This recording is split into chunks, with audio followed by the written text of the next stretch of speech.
HMP virus ಕೇಂದ್ರದಿಂದ ಪರಿಸ್ಥಿತಿಯ ಅವಲೋಕನ. ವೈರಸ್ ತಡೆಗಟ್ಟುವ ಕ್ರಮಗಳ ಜಾಗೃತಿ ಮೂಡಿಸೋದಕ್ಕೆ ಸಲಹೆ ನೀಡಿದ್ದಾರೆ.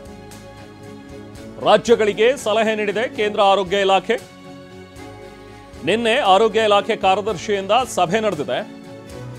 ಕೇಂದ್ರ ಆರೋಗ್ಯ ಇಲಾಖೆಯ ಕಾರ್ಯದರ್ಶಿ ನೇತೃತ್ವದಲ್ಲಿ ನಡೆದಂತಹ ಒಂದು ಸಭೆಯಲ್ಲಿ ಚರ್ಚೆಗಳಾಗಿವೆ.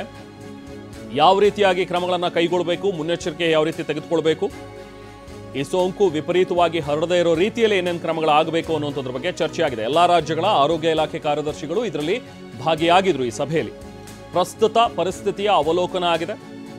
ಸದ್ಯಕ್ಕೆ ವೈರಸ್ ಲೋಡ್ ಹೇಗಿದೆ, ಎಲ್ಲೆಲ್ಲಿ ಪ್ರಕರಣಗಳು ಕಾಣಿಸ್ಕೊಂಡಿವೆ, ಇದೆಲ್ಲದ್ರ ಬಗ್ಗೆನೂ ಕೂಡ ಕೂಲಂಕಷವಾಗಿ ಅಧ್ಯಯನ ಆಗುವ ಅವಶ್ಯಕತೆ ಇದೆ ಅಂತ ಸೂಚನೆಗಳು ಹೋಗಿವೆ. ತಡೆಗಟ್ಟುವ ಕ್ರಮಗಳ ಬಗ್ಗೆ ಜಾಗೃತಿ ಮೂಡಿಸಬೇಕು ಅಂತಲೂ ಕೂಡ ಸಲಹೆಗಳನ್ನು ಕೊಟ್ಟಿದ್ದಾರೆ. ಸೊ ಈ HMP ವೈರಸ್ ಬಗ್ಗೆ ಕೇಂದ್ರ ಸರ್ಕಾರ ಕೂಡ ತುಂಬಾನೇ ಸೀರಿಯಸ್ ಆಗಿ ಪರಿಗಣಿಸಿದೆ. ಕೇಂದ್ರ ಆರೋಗ್ಯ ಇಲಾಖೆ ಕೂಡ ಇದ್ರ ಬಗ್ಗೆ ನಿರ್ಲಕ್ಷ್ಯ ವಹಿಸೋದು ಬೇಡ ಅನ್ನುವಂಥದ್ರ ಬಗ್ಗೆ ಆರಂಭದಲ್ಲೇ ಇದ್ರ ಬಗ್ಗೆ ಒಂದಷ್ಟು ಕ್ರಮಗಳಾದರೆ ಒಳ್ಳೆಯದು ಅನ್ನುವಂಥದ್ರ ಬಗ್ಗೆ ಎಚ್ಚೆತ್ತುಕೊಂಡಿದೆ. ಯಾಕಂದರೆ ಈ ಹಿಂದೆ ಕೂಡ ವೈರಸ್ ಅಟ್ಯಾಕ್ ಆದಾಗ 4 ವರ್ಷಗಳ ಹಿಂದೆ 4-5 ವರ್ಷ ಕೊರೋನಾ ಬಂದು ಹೋಗಿ, ಸೊ ಆಗಲೂ ಕೂಡ ಆರಂಭದಲ್ಲಿ ತೀರಾ ಕಮ್ಮಿ ನೆಗ್ಲಿಜಿಬಲ್ ಅಂತ ಇದ್ದಂತಹ ಕೇಸ್ಗಳ ಸಂಖ್ಯೆ ಇದ್ದಕ್ಕಿದ್ದ ಹಾಗೆ ಹೆಚ್ಚಾಗ್ತಾ ಹೋಗಿದ್ದನ್ನು ನೋಡಿದ್ದೀವಿ. ಯಾವ ರೀತಿ ಕೊರೋನಾ ಆವರಿಸ್ತು ಅನ್ನೋದನ್ನು ನೋಡಿದ್ದೀವಿ. ಸೊ ಆ ತಪ್ಪು ಮಾಡಬಾರ್ದು ಅನ್ನೋ ನಿಟ್ಟಿನಲ್ಲಿ ಈಗ HMPV ಪತ್ತೆಗೆ ಕಣ್ಗಾವಲು ಇಡುವಂತೆ ಸಲಹೆ ನೀಡಿದ್ದಾರೆ. ಕೇಂದ್ರ ಆರೋಗ್ಯ ಇಲಾಖೆಯಿಂದ ರಾಜ್ಯಗಳಿಗೆ ಸಲಹೆ ಕೊಡಲಾಗಿದೆ. ಉಸಿರಾಟದ ಸಮಸ್ಯೆ ಎಲ್ಲೂ ಸಹ ಉಲ್ಬಣವಾಗಿಲ್ಲ, ಅಂದರೆ ತೀವ್ರ ತರಹದ ಸೋಂಕು ಎಲ್ಲೂ ಬಾಧಿಸ್ತಾ ಇಲ್ಲ. ಯಾವುದೇ ಸ್ಥಿತಿ ನಿರ್ವಹಿಸುವ ಕ್ರಮಗಳ ಪರಿಶೀಲನೆ ಆಗಬೇಕು. ಏನೇನು ಕ್ರಮಗಳನ್ನು ಕೈಗೊಳ್ಳಬೇಕು ಅನ್ನೋಂಥದ್ರ ಬಗ್ಗೆ ಗೈಡ್ಲೈನ್ಸನ್ನು ರೆಡಿ ಮಾಡ್ಕೊಳ್ಳಿ. ಸಾರ್ವಜನಿಕ ಆರೋಗ್ಯ ಕ್ರಮಗಳ ಸ್ಥಿತಿಯ ಪರಿಶೀಲನೆ ಮಾಡಬೇಕು. ವೈರಸ್ ಪ್ರಕರಣ ಪತ್ತೆಗೆ ಕಣ್ಗಾವಲು ಹಾಕಬೇಕು ಅಂತ ಅಂದರೆ ಕಟ್ಟೆಚ್ಚರ ವಹಿಸಬೇಕು. ಯಾವುದಾದ್ರೂ ಈ ಥರದ ಕೇಸ್ಗಳು ಬಂದರೆ ಅದನ್ನು ತುಂಬ ಈಸಿಯಾಗಿ ಬಿಡೋ ಹಾಗಿಲ್ಲ, ಅವ್ರುಗಳನ್ನ ಟ್ರ್ಯಾಕಲ್ಲಿ ಇಡಬೇಕು. ಇದೆಲ್ಲವೂ ಕೂಡ ಆರೋಗ್ಯ ಅಧಿಕಾರಿಗಳ ಜೊತೆಗೆ ಆರೋಗ್ಯ ಇಲಾಖೆ ಕಾರ್ಯದರ್ಶಿಗಳ ಜೊತೆಗೆ ಮಾತಾಡಿದ್ದಾರೆ. ನಿನ್ನೆ ಕೇಂದ್ರ ಆರೋಗ್ಯ ಸಚಿವಾಲಯದ ಕಾರ್ಯದರ್ಶಿಯವರ ನೇತೃತ್ವದಲ್ಲಿ ನಡೆದಿರುವಂಥ ಸಭೆ ಇದು. ಸೊ ನಿನ್ನೆ ಸಚಿವರು ಕೂಡ ಸಭೆಯನ್ನು ನಡೆಸಿದರು. ದಿನೇಶ್ ಗುಂಡೂರಾವ್ ಅವರು ಕೂಡ ಸಭೆಯನ್ನು ಮಾಡಿ ಅದಾದ ನಂತರ ಹೇಳ್ತಾ ಇದ್ರು, ಇದು ಈ ಮುಂಚಿಂದಲೂ ಒಂದು 10-15 ವರ್ಷದಿಂದಲೂ ಕೂಡ ಇರುವಂಥ ವೈರಸ್ಸೇ ಇದು. ಇದೇನು ಹೊಸ ವೈರಸ್ ಏನಲ್ಲ ನಮ್ಮ ದೇಶಕ್ಕೆ. ಬಟ್ ಚೀನಾದಲ್ಲಿರುವಂಥ ಒಂದು ವೈರಸ್ ಏನು ಕಾಣಿಸ್ಕೊಂಡಿದೆಯಲ್ಲ ಈಗ HMPV, ಅಲ್ಲಿ ಯಾವುದೇ ರೀತಿ ಮ್ಯೂಟೇಷನ್ ಆಗಿ ಬಂದಿದೆಯೋ, ಸೊ ಅದರ ತೀವ್ರತೆ ಹೇಗಿದೆಯೋ ಅದಿನ್ನೂ ಕೂಡ ಯಾರಿಗೂ ಗೊತ್ತಿಲ್ಲ. ಸೊ ಚೀನಾದಲ್ಲಿದೆ, ಅಲ್ಲಿ ಹೆಚ್ಚಾಗಿ ಹರಡ್ತಾ ಇದೆ ಅನ್ನುವಂಥದ್ದಷ್ಟೇ ಈಗ ಸದ್ಯಕ್ಕಿರುವಂಥ ಒಂದು ಮಾಹಿತಿ. ಅದು ಕೂಡ ಕೆಲವೊಂದಷ್ಟು ಜನ ಹೇಳೋ ಪ್ರಕಾರ ಇಲ್ಲ, ಯಾವ ರೀತಿಯಾಗಿ ಬಿಂಬಿಸಲಾಗ್ತಿದೆಯೋ ಅಷ್ಟು ತೀವ್ರ ತರಹದ HMPV ಎಲ್ಲೂ ಕೂಡ ಇಲ್ಲ ಚೀನಾದಲ್ಲಿ ಅನ್ನುವಂಥದ್ದನ್ನು ಕೂಡ ಕೆಲವರು ಹೇಳ್ಕೊತಾ ಇದ್ದಾರೆ, ಚೀನಾದವರೇನೆ. ಸೊ ಹಾಗಾಗಿ ಇದು ಎಷ್ಟು ಮಟ್ಟಿಗೆ ಸೀರಿಯಸ್ ಆಗಿ ತಗೋಬೇಕು, ಯಾವ ರೀತಿ ಕ್ರಮಗಳನ್ನು ಕೈಗೊಳ್ಳಬೇಕು ಅನ್ನುವಂಥದ್ದು ಕೂಡ ಇನ್ನೂ ಪ್ರಶ್ನಾರ್ಹ. ಹೆಚ್ಚಿನ ಮಾಹಿತಿ ನಾವು ಪ್ರತಿನಿಧಿ ವಿನಯ್ ಕಾಶ್ಯಪ್ಪನವರು ನೀಡ್ತಾರೆ, ನಮ್ಮ ಜೊತೆಗೆ ಸಂಪರ್ಕದಲ್ಲಿದ್ದಾರೆ. ವಿನಯ್, ಈಗ ನೆನ್ನೆನೂ ಕೂಡ ನಾವು ಮಾತಾಡ್ತಾ ಇದ್ವಿ. ಅಫ್ಕೋರ್ಸ್ ಸಚಿವರು ಹೇಳಿದ ಹಾಗೆ ಈಗಲೇ ಯಾವುದೇ ರೀತಿ ಆತಂಕ ಪಡೋ ಅವಶ್ಯಕತೆ ಇಲ್ಲ ಅಂತ ಹೇಳಿದ್ರು ಕೂಡ ಮುಂಜಾಗ್ರತೆ ಬಹಳ ಮುಖ್ಯ.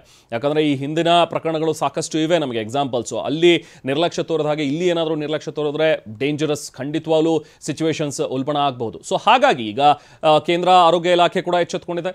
ಇಲ್ಲಿ ರಾಜ್ಯ ಆರೋಗ್ಯ ಇಲಾಖೆಯಲ್ಲಿ ಯಾವ ರೀತಿಯಾಗಿ ಕ್ರಮಗಳಾಗ್ತಾ ಇವೆ, ಏನೇನು ಚರ್ಚೆಗಳು ಬಂದಿವೆ ಈ ವಿಚಾರವಾಗಿ, ಏನು ಡೀಟೇಲ್ಸ್ ಲಭ್ಯವಾಗ್ತಾ ಇದೆ ವಿನಯ್? ರೆಹಮಾನ್, ಸದ್ಯ ಬೆಂಗಳೂರಲ್ಲಿ 2 ಕೇಸ್ಗಳಾದ ಬಳಿಕ ಚೆನ್ನೈ, ಕೋಲ್ಕತ್ತಾ, ಗುಜರಾತ್ ಸೇರಿದಂತೆ ಒಟ್ಟು 7ಕ್ಕೂ ಹೆಚ್ಚು ಪ್ರಕರಣಗಳು ದೇಶದಲ್ಲಿ ಕಂಡು ಬಂದಿದೆ. HMP ವೈರಸ್ ದೇಶದಲ್ಲಿ ಪ್ರಕರಣಗಳು ನಿನ್ನೆ ಒಂದೇ ದಿವಸಕ್ಕೆ 7 ಪ್ರಕರಣಗಳು ದಾಖಲಾಗ್ತಾ ಇದ್ದ ಹಾಗೆ ಕೇಂದ್ರ ಆರೋಗ್ಯ ಇಲಾಖೆ ಕೂಡ ಅಲರ್ಟ್ ಆಗಿರುವಂಥದ್ದು.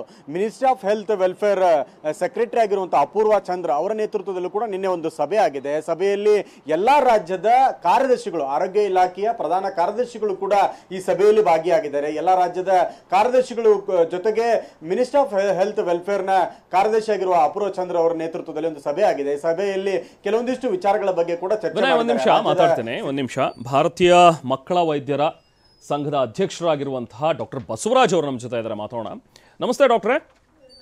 ನಮಸ್ಕಾರ. ನಮಸ್ತೆ ಡಾಕ್ಟ್ರೆ. ಈ HMP ಬಗ್ಗೆ ಈಗ ಹೆಚ್ಚು ಚರ್ಚೆ ಆಗ್ತಾ ಇರುವಂತಹ ಒಂದು ವಿಚಾರ, ಭಾರತದಲ್ಲೂ ಕೂಡ ಈಗಾಗಲೇ ಒಂದು 7 ಕೇಸಸ್ ಆಗಿವೆ. ಏನ್ ಹೇಳ್ತೀರಾ ಡಾಕ್ಟ್ರೆ, ನಿಮ್ಮ ಅಬ್ಸರ್ವೇಷನ್ ಏನು ಈ ವೈರಸ್ ಬಗ್ಗೆ? ಈಗ ವುಮೆನ್ ಮೆಟಾನಿಮೋ ವೈರಸ್ ಅಂತ ನಾವ್ ಏನು ಈಗ ರಿಪೋರ್ಟ್ ಆಗಿದೆ, ಇದು ಮೊದಲು ಈ ತರ ಪ್ರಕರಣಗಳು ಪತ್ತೆ ಆಗ್ತಾ ಇತ್ತು. ಏನಂದ್ರೆ ಇದು ಕಾಮನ್ ಕೋಲ್ಡ್ ಮತ್ತೆ ಫೀವರ್, ನೆಗಡಿ, ಕೆಮ್ಮು ಈ ತರ ಹಾಕಿ ಪ್ರೆಸೆಂಟ್ ಆಗ್ತಾ ಇತ್ತು. ಬಟ್ ಇತ್ತೀಚಿನ ವರದಿಗಳಲ್ಲಿ ಏನಾಗಿದೆ ಅಂದ್ರೆ, ಈ ಹೊರದ ಚೈನಾಲೆಲ್ಲ ನೋಡಿದಾಗ ಕೆಲವೊಂದು ಕಾಂಪ್ಲಿಕೇಶನ್ ಲೈಕ್ ನ್ಯೂಮೋನಿಯಾ ಆಗೋದು, ARDS ಆಗೋದು, ಅದ್ರ ಕಾಂಪ್ಲಿಕೇಶನ್ ಆಗುವಂತದ್ದು ಸಾಧ್ಯತೆಗಳು ಜಾಸ್ತಿ ಇದೆ. ಹಾಗಾಗ್ಬಿಟ್ಟು ನಾವು ಈಗ ನಮ್ಮ ಎಕ್ಸಿಕ್ಯೂಟಿವ್ ಬೋರ್ಡ್ ಅಂದ್ರೆ ಎಲ್ಲಾ ರಾಜ್ಯಗಳ ರೆಪ್ರೆಸೆಂಟೇಟಿವ್ಸ್ ಇಲ್ಲಿ ನಮ್ಮ ಹೈದರಾಬಾದ್ ನಲ್ಲಿ ಒಂದು ಮೀಟಿಂಗ್, ಈಗ ಎಕ್ಸಿಕ್ಯೂಟಿವ್ ಬೋರ್ಡ್ ಮೀಟಿಂಗ್ ನಡೀತಾ ಇದೆ. ಎಕ್ಸಿಕ್ಯೂಟಿವ್ ಬೋರ್ಡ್ ಮೀಟಿಂಗ್ ನಲ್ಲಿ ಈ ಪ್ರಕರಣಗಳ ಬಗ್ಗೆ ನಾವು ಗಂಭೀರವಾಗಿ ಚರ್ಚೆ ಮಾಡಿ, ಈಗ ಸದ್ಯದ ಸ್ಥಿತಿಯಲ್ಲಿ ಯಾವುದೇ ತರಹದ ತೊಂದರೆ ಇಲ್ಲ, ಬಟ್ ಮುಂದೆ ಏನಾದ್ರೂ ಪ್ರಾಬ್ಲಮ್ ಆಗಬಹುದಾ, ಬೇರೆ ಮ್ಯುಟೇಷನ್ ಆ ತರ ಏನಾದ್ರೂ ಆದ್ರೆ ಅಂತ ಹೇಳ್ಬಿಟ್ಟು ಇದ್ರ ಬಗ್ಗೆ ಒಂದು ನಾವು ಎಕ್ಸ್ಪರ್ಟ್ ಕಮಿಟಿಯನ್ನ ID expert, infectious disease experts ಒಂದು ಕಮಿಟಿಯನ್ನ ಮಾಡಿ ಇದು ಬೇರೆ ಬೇರೆ ಏನೇನ್ ತೊಂದರೆಗಳು ಇದರಿಂದ ಆಗ್ಬಹುದು ಅಂತ ಹೇಳ್ಬಿಟ್ಟು ವಿಚಾರವನ್ನ ಮಾಡ್ತಾ ಇದ್ವಿ. ಸದ್ಯದ ಸ್ಥಿತಿಯಲ್ಲಿ ಇತ್ತೀಚಿನ ಯಾವ ತರದ ಬೇಜಾರಿದ್ದಿಲ್ಲ, ಬಟ್ ಮುಂದೆ ಅಗತ್ಯ ಹೇಳ್ಬಿಟ್ಟು ನಾವು ಸುಮ್ಮನೆ ಇದನ್ನ ಮಾಡ್ಲಿಕ್ಕೆ ಆಗೋಲ್ಲ. ಇದ್ರ ಬಗ್ಗೆ ವಿಚಾರ ಗಂಭೀರವಾಗಿ ಚರ್ಚೆ ಮಾಡ್ತಾ ಇದ್ವಿ. ನಿಜ ಡಾಕ್ಟರ್, ಯಾಕಂದ್ರೆ ಈಗ ಕೋವಿಡ್ ಅನ್ನುವಂಥದ್ದು ಬಂದಾಗ್ಲೂ ಕೂಡ ಕೊರೋನಾ ಇದಕ್ಕೆ ಸೇರಿದ್ದು ಅನ್ನುವಂಥದ್ದು ಅನ್ಕೊಂಡ್ರು, ಆ ಫ್ಯಾಮಿಲಿಗೆ ಸೇರಿದ್ದು ಹಿಂದಿನಿಂದ ಇತ್ತದು, ಬಟ್ ಸ್ಟಿಲ್ ಅದು ಉಂಟು ಮಾಡಿದಂಥ ಒಂದು ಡಿಸಾಸ್ಟರ್ಸ್ ನಮ್ಮ ಕಣ್ಮುಂದೆ ಇದೆ. ಸೊ ಹಾಗಾಗಿ HMP ಕೂಡ ಆಲ್ಮೋಸ್ಟ್ ನಮ್ಮ ಜೊತೆನೇ ಇದೆ, ಮುಂಚಿನೂ ಇದೆ ವೈರಸ್ ಅಂತ ಹೇಳಿದ್ರು ಕೂಡ ಅದರ ಮ್ಯೂಟೇಷನ್ ಬಗ್ಗೆ ಹೆಚ್ಚಿನ ಗಮನ ಹರಿಸಬೇಕಾಗತ್ತಾ ಅಂತ ಡಾಕ್ಟರ್, ಹೇಗೆ ಇದು? ಹೌದು, ಆ ಮ್ಯೂಟೇಷನ್ ಬಗ್ಗೆ ಹೆಚ್ಚಿನ ಗಮನ ಹಾಕ್ಬೇಕಾಗ್ತದೆ. ಏನಂದ್ರೆ ಒಂದು ಔಟ್ ಬ್ರೇಕ್ಸ್ ಅಂತ ಆದಾಗ ನಮ್ಮ ಈ human metapneumo virus number of cases ಏನಾಗುತ್ತೆ, ಜಾಸ್ತಿ ಆಗುತ್ತೆ. ಆಮೇಲೆ ಕಾಂಪ್ಲಿಕೇಶನ್ಸ್ ಏನಿರುತ್ತೆ, ನಂಬರ್ ಆಫ್ ಕಾಂಪ್ಲಿಕೇಶನ್ಸ್ ಜಾಸ್ತಿ ಆಗುತ್ತೆ. ಆಮೇಲೆ ಅಡ್ಮಿಷನ್ಸ್ ರೇಟ್ಗಳೆಲ್ಲ ಜಾಸ್ತಿ ಆಗುತ್ತೆ. ಆಮೇಲೆ ICU ಬೆಡ್ಸ್, ಮಕ್ಕಳಿಗೆ ಬೇಕಾದಂತ ICU ಬೆಡ್ಸ್ಗಳ ಅವಶ್ಯಕತೆ ಎಲ್ಲ ಜಾಸ್ತಿ ಆಗುತ್ತೆ. ಆ ವಿಚಾರವಾಗಿ ನಮ್ಮ 48,000 ಮೆಂಬರ್ಸ್, ನಮ್ಮ 48,000 ಮೆಂಬರ್ಸ್ ಇದ್ದಾರೆ ನಮ್ಮ ಇಂಡಿಯಾದಲ್ಲಿ. ನಮ್ಮ ಕರ್ನಾಟಕದಲ್ಲಿ ಆಲ್ಮೋಸ್ಟ್ 4,000 ಜನ ಮಕ್ಕಳು ಡಾಕ್ಟರ್ ಇದ್ದಾರೆ. ಅವಕ್ಕೆಲ್ಲಕ್ಕೂ ಯಾವ ತರ ನಾವು ಅವ್ರನ್ನ ಪ್ರಿಪೇರ್ಡ್ನೆಸ್ ರೆಡಿ ಮಾಡ್ಬೇಕು, ಅಂದ್ರೆ ಈ ತರ ಗಂಭೀರ ಪ್ರಕರಣಗಳು ಬಂದ್ರೆ ಹೇಗೆ ಅವ್ರು ಆಕ್ಟ್ ಮಾಡ್ಬೇಕು ಅಂತ ಹೇಳ್ಬಿಟ್ಟು ಅವ್ರಿಗೆ ಒಂದು ಶಿಬಿರವನ್ನು ಅರೇಂಜ್ ಮಾಡ್ತಾ ಇದ್ವಿ. ಅದಲ್ಲದೆ ನಮ್ಮ ವಿಶ್ವಾದ್ಯಂತ ಏನೇನು ವಿಚಾರಗಳು, ಈ ಹೊಸ ಹೊಸ ವಿಚಾರಗಳು ಬರ್ತಾ ಇದೆ ಈ ವೈರಸ್ ಬಗ್ಗೆ, ಅದ್ರ ಬಗ್ಗೆನೂ ನಾವು ಗಂಭೀರವಾಗಿ ಚರ್ಚೆ ಮಾಡಿ ಟ್ರೀಟ್ಮೆಂಟ್ ಗೈಡ್ ಲೈನ್ಸ್ ಪ್ಲಸ್ ಆ ತರದ್ದು ಪ್ರಕರಣಗಳು ಬಂದ್ರೆ ನಾವು ಹೇಗೆ ಅವನ್ನ ಅಡ್ರೆಸ್ ಮಾಡಬೇಕು, ಇದು ಪ್ರೈವೇಟ್ ನರ್ಸಿಂಗ್ ಆಗಿರ್ಬಹುದು ಅಥವಾ ಪ್ರೈವೇಟ್ ಕ್ಲಿನಿಕ್ ಆಗಿರ್ಬಹುದು ಅಥವಾ ಸರ್ಕಾರಿ ಆಸ್ಪತ್ರೆಗಳಾಗಿರ್ಬಹುದು, ಇವುಗಳೆಲ್ಲ ಅವುಗಳನ್ನ ಹೇಗೆ ನಾವು ಅಡ್ರೆಸ್ ಮಾಡಬೇಕು ಅನ್ನೋದು ವಿಚಾರವಾಗೇನೆ ನಾವು ಇದನ್ನೆಲ್ಲ ಗಂಭೀರವಾಗಿ ಚರ್ಚೆ ಮಾಡ್ತೀವಿ. ಓಕೆ ಡಾಕ್ಟರ್, ಇದ್ರ ಟ್ರೀಟ್ಮೆಂಟ್ ಹೇಗೆ ಡಾಕ್ಟರ್? ಅಂದ್ರೆ ಎಕ್ಸಾಕ್ಟ್ ಇದಕ್ಕೆ ಮೆಡಿಸಿನ್ಸ್ ಇದೆಯಾ HMPಗೆ ಟ್ರೀಟ್ ಮಾಡೋದಕ್ಕೆ, ಆಂಟಿವೈರಸ್ಗಳು ಈ ತರದ್ದು ಇದೆಯಾ ಡಾಕ್ಟರ್? ಕೋವಿಡ್ ನಲ್ಲಿದ್ದಾಗ ಸಾಕಷ್ಟು ಇದರಲ್ಲಿ ಹ್ಯೂಮನ್ ಮೆಟನೋಮಾ ವೈರಸ್ ಏನಂದ್ರೆ ಯಾವುದೇ ತರಹದ ಆಂಟಿವೈರಲ್ ಡ್ರಗ್ ಅಂತ ಏನಿರ್ತದೆ, ಆಂಟಿವೈರಲ್ ಡ್ರಗ್ ಯಾವುದೇ ತರಹದ ಸದ್ಯದ ಸ್ಥಿತಿಯಲ್ಲಿ ಇಲ್ಲ. ಬಟ್ ಏನಂತ ಸಿಂಪ್ಟಮ್ಯಾಟಿಕ್ ಟ್ರೀಟ್ಮೆಂಟ್ ಅಂದ್ರೆ ಮಕ್ಕಳಿಗೆ ನ್ಯೂಮೋನಿಯಾ ಆದಾಗ ನಾವು ಆಕ್ಸಿಜನ್ ಕೊಡ್ಬೇಕಾಗುತ್ತೆ, IV ಫ್ಲೂಯಿಡ್ ಕೊಡ್ಬೇಕಾಗುತ್ತೆ, ಸೆಕೆಂಡರಿ ಇನ್ಫೆಕ್ಷನ್ಸ್ ಏನಾದ್ರು ಬಂದ್ರೆ ಆಂಟಿಬಯೋಟಿಕ್ ಕೊಡ್ಬೇಕಾಗುತ್ತೆ, ಪ್ಲಸ್ ICU ನಲ್ಲಿ ವೆಂಟಿಲೇಟರ್ ಸೌಲಭ್ಯಗಳು ಬೇಕಾಗುತ್ತೆ.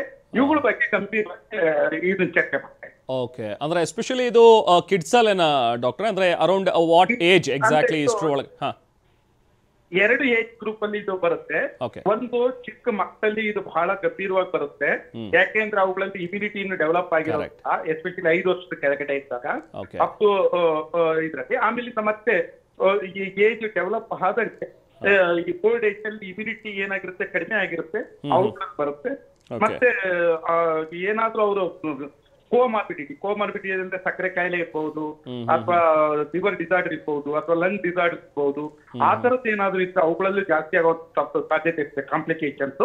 ಇವುಗಳನ್ನ ನಾವು ಬಹಳ ಗಂಭೀರವಾಗಿ ವಿಚಾರ ತಗೊಂಡ್ಬಿಟ್ಟು ಅವುಗಳನ್ನ ಮಾನಿಟರ್ ಮಾಡಬೇಕಾಗುತ್ತೆ.